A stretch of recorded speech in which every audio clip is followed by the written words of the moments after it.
The year was 1968. The world watched with bated breath as a new era of aviation dawned. The skies were no longer just a frontier, they were a battleground for prestige, innovation, and national pride. A sleek, pointed shape pierced the sky, leaving a sonic boom in its wake. It was the sound of progress, of boundaries being shattered at Mach speed. This was the Tupolev TU-144, a symbol of Soviet ambition and engineering prowess. It was a supersonic passenger jet that honestly stunned the West. Few expected the Soviets to move so quickly, or so boldly.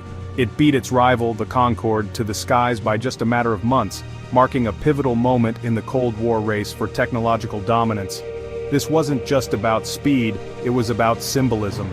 The Tu-144 was more than just an airplane, it was a statement.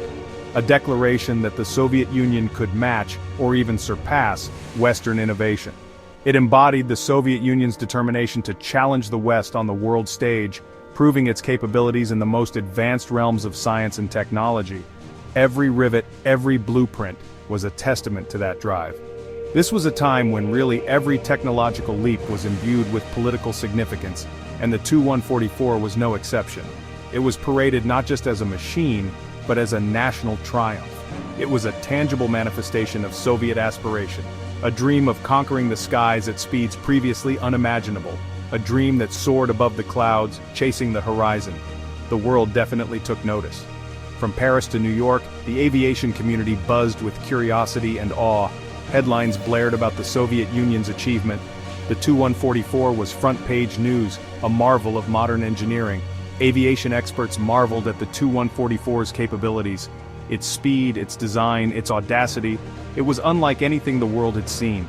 The race for supersonic passenger travel had begun, and the Soviets had taken an early lead, but the finish line was still far from sight. The implications, well, they were far-reaching. Supersonic travel promised to redefine global connectivity and reshape economies. The Tu-144 promised to shrink the world, connecting distant cities in a fraction of the time previously possible. Moscow to Paris in hours, not days. It was a glimpse into a future where travel at supersonic speeds could, perhaps, become commonplace. A world where time zones mattered less and distance was no longer a barrier. The dream, however, would be short-lived as the Tu-144's story would unfold in a series of triumphs and tragedies, ultimately revealing the complexities of technological ambition and the unforgiving realities of supersonic flight. To truly understand the significance of the Tu-144, one must step back into the tumultuous era of the Cold War, a time when the world teetered on the edge of nuclear conflict, and every technological leap was a statement of power. The world was locked in a tense standoff between two superpowers, the United States and the Soviet Union.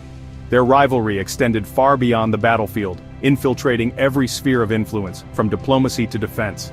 Every aspect of life, from politics to sports to science, became a battleground for ideological supremacy.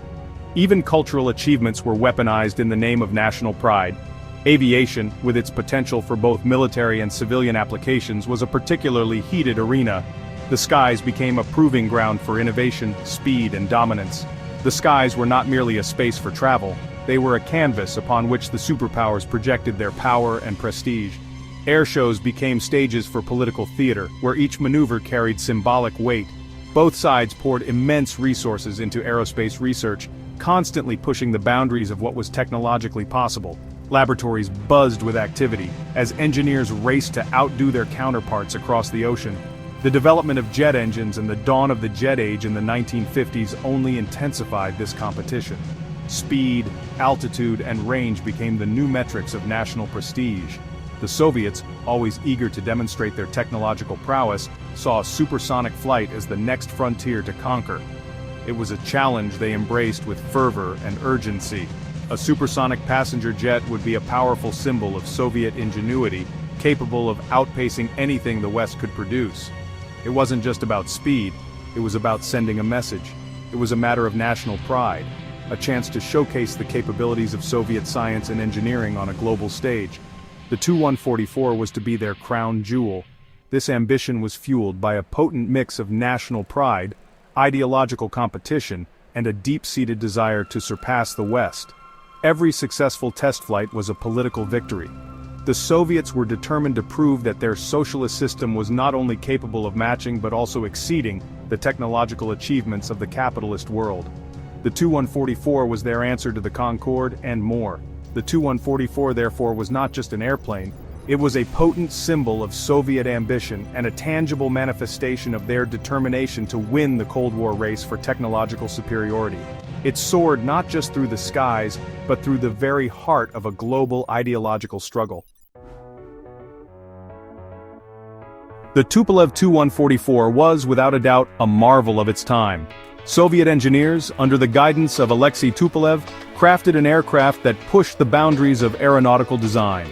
Its sleek, swept-back wings and distinctive Ogivall Delta configuration were a testament to the team's commitment to achieving supersonic speeds.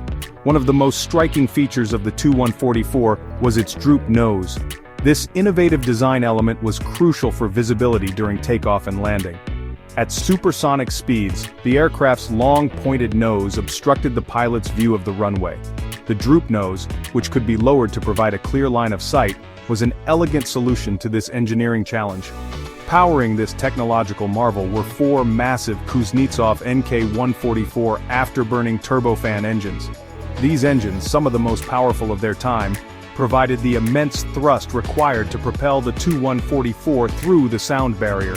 With a maximum speed exceeding Mach 2.15 or over 1,500 miles per hour, the Tu-144 was capable of covering vast distances in a fraction of the time taken by conventional aircraft. The Tu-144 wasn't merely about raw speed, it was also designed to carry passengers in relative comfort. It boasted a spacious cabin with large windows, offering passengers a unique view of the world below. The interior was outfitted with comfortable seating and modern amenities, reflecting the Soviet Union's desire to showcase the best of its technological and design capabilities. The Tu-144's maiden flight on December 31, 1968, was a moment of national pride for the Soviet Union. It was a bold declaration of technological prowess during the height of the Cold War, a time when aviation was as much about prestige as it was about progress. It marked the culmination of years of research, design, and testing, a testament to the dedication and ingenuity of Soviet engineers. These were minds working under immense pressure, racing against time and Western competition to achieve supersonic flight. The aircraft performed flawlessly, soaring into the history books as the first supersonic passenger jet to grace the skies. It was sleek, fast, and futuristic, an icon of Soviet ambition. The world watched in awe as the Tu-144 embarked on a series of high-profile demonstration flights, showcasing its capabilities at air shows and aviation events. It was a spectacle of speed and engineering, drawing crowds and headlines alike. But in 1973, tragedy struck at the Paris Air Show. What was meant to be a triumphant display turned into a nightmare. During a demonstration flight, the Tu-144 crashed in a horrifying accident, killing all 6 crew members and 8 people on the ground. The wreckage scattered across the outskirts of Paris, leaving a scar on the aviation community. The crash sent shockwaves through the aviation world, casting a long shadow over the Tu-144 program. Confidence in the aircraft plummeted almost overnight. The exact cause of the accident remains a subject of debate, with theories ranging from pilot error to mechanical failure. Some even speculated about interference from a nearby French Mirage jet. The disaster led to a series of design modifications and safety improvements, but the Tu-144's reputation had been, well, seriously tarnished. The dream of supersonic travel now carried the weight of tragedy. Despite this setback, the Soviet Union remained committed to its supersonic dream. Engineers returned to the drawing board, determined to prove the aircraft's potential. After a period of rigorous testing and refinement, the Tu-144 entered limited passenger service in 1977, operating a route between Moscow and Alma-Ata in Kazakhstan. It was a symbolic victory, if not a commercial one. The service, however, was short-lived. Flights were infrequent, and the aircraft often flew with more crew than passengers. Plagued by reliability issues, high operating costs, and concerns about passenger comfort and safety, the Tu-144 was withdrawn from passenger service in 1978 after just 55 flights. A marvel of engineering, grounded by the harsh realities of aviation.